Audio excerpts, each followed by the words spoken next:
कभी कभी आप देखिए सबसे शानदार डिजाइन वो सबसे अनएक्सपेक्टेड जगहों पर छिपे होते हैं। जैसे बच्चों की ये हिंदी की किताब, देखने में तो ये एक आम सी किताब लगती है ना? लेकिन आज हम देखेंगे कि कैसे ये किताब सिखाने के काम को एक कला में बदल देती है। तो चैप्टर की शुरुआत होती है इस बहुत ही शांत और सुंदर सी तस्वीर से, और इसका टाइटल सिर्फ एक शब्द, हवा।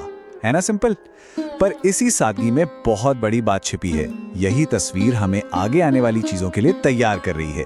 तो देखिए, किसी बोरिंग से लेसन के बजाय ये चैप्टर शुरू होता है हवा नाम की एक बहुत ही प्यारी कविता से, और यही इसका कमाल है। ये सीखने के लिए एक इमोशनल बेस तैयार करता है, मतलब रटना नहीं, महसूस करना। और जब कोई चीज महसूस होती है तो वो यादगार बन जाती है ना? जरा इन लाइनों को सुनिए, ऊपर नीचे दाएं बाएं हवा चली साएं साएं। ये जो साएं साएं शब्द है ना, ये सिर्फ एक शब्द नहीं है, ये एक आवाज है, एक अनुभव है। ये बच्चों को भाषा की ध्वनि और इसके रिदम से सीधे कनेक्ट करता है। कमाल है।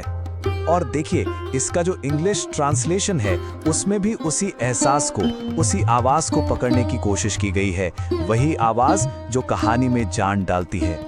अब देखिए, यहाँ कविता हवा को एक शरारती दोस्त बना देती है।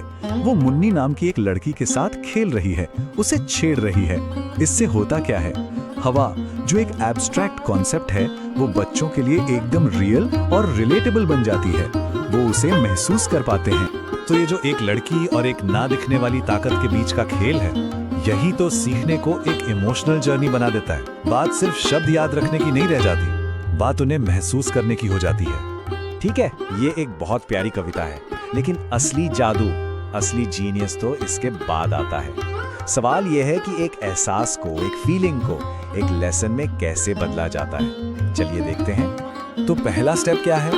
कविता को समझना नहीं, पहला स्टेप है अपनी कल्पना को जगाना। ये समझ से क्रिएशन की तरफ एक बहुत बड़ा शिफ्ट है। तो देखिए, यहाँ कोई क्विज या टेस्ट नहीं है।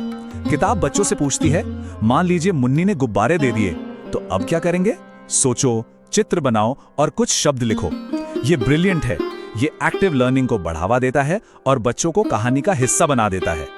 और बच्चों की मदद करने के लिए किताब कुछ शब्द भी देती है, जैसे हवा, फुग्गा, गुब्बारा, खेल, मुन्नी। पर ये सिर्फ शब्दों की लिस्ट नहीं है, ये तो अपनी कहानी बनाने के लिए एक टूल किट जैसा है। मतलब मदद भी है और आजादी भी। कितना अच्छा बैलेंस। अच्छा, अब कहानी में एक और दिलचस्प मोड़ आता है।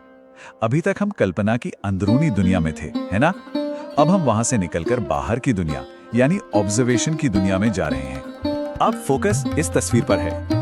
एक बगीचे का सीन है जिसमें एक परिवार है। काफी कुछ हो रहा है।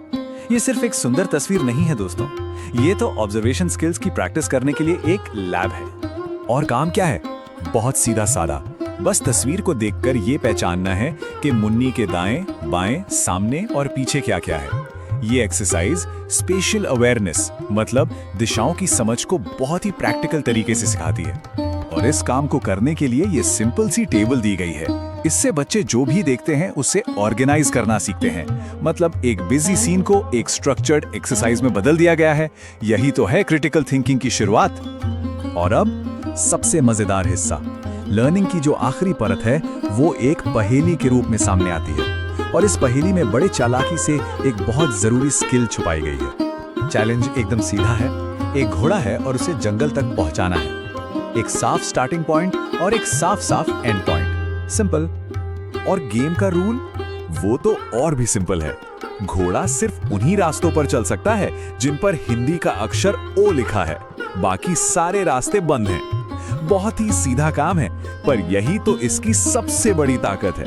तो ये सिर्फ एक भूल भुलैया नहीं है, ये असल में अक्षर पहचानने की एक प्रैक्टिस है जिसे खेल का रूप दे दिया गया है। सोचिए, किताब ने एक बेसिक स्किल को एक मजेदार चैलेंज बना दिया। अब प्रैक्टिस नहीं, खेल लगती है। तो चलिए, अब इन सारे हिस्सों को एक साथ जोड़कर देखते हैं और इस चैप्टर के पूरे शानदार डिजाइन को समझते हैं। जो चीजें अलग अलग एक्टिविटी लग रही थी, वो असल में क्या है? वो एक बहुत ही सावधानी से बनाया गया सफर है।